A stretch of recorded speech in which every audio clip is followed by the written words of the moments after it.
बृजभूषण शरण सिंह ने बिहार के औरंगाबाद में एक सवाल के जवाब में कहा कि जातीय जनगणना के बाद बम फूटेगा और सवर्ण आसमान में चले जाएंगे।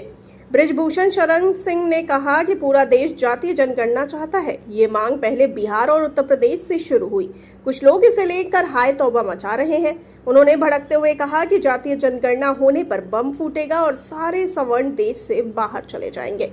हमारे लिए अलग देश बनेगा, हम आसमान में चले जाएंगे। साथ ही उन्होंने कहा कि मुझे राजपूत का नेता नहीं मानिए, इससे उन्हें दुख होता है। वे सर्व समाज की बात करते हैं और सर्व समाज के नेता हैं।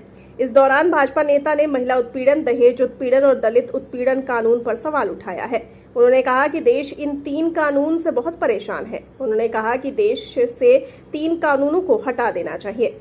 अपने ऊपर लगे यौन शोषण के आरोपों पर प्रतिक्रिया देते हुए उन्होंने कहा कि दहेज उत्पीड़न, SC, ST और यौन उत्पीड़न जैसे कानून तो बनाए गए थे संबंधित लोगों के संरक्षण के लिए, मगर वही लोग अब अपने विरोधियों को परास्त करने के लिए इन कानूनों का दुरुपयोग करने लगे हैं, जो कि पूरी तरह से अनुचित है।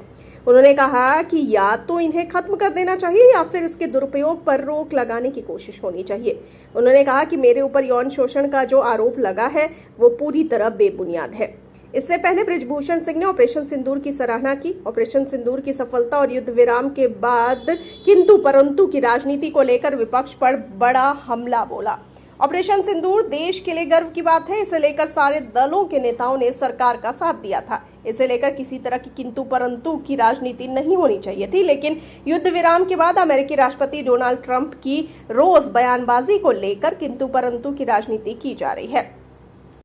देखिए, पूरा देश इस जनगणना को चाहता है और ये मांग बिहार से शुरू हुई, उत्तर प्रदेश से शुरू हुई और जातीय जनगणना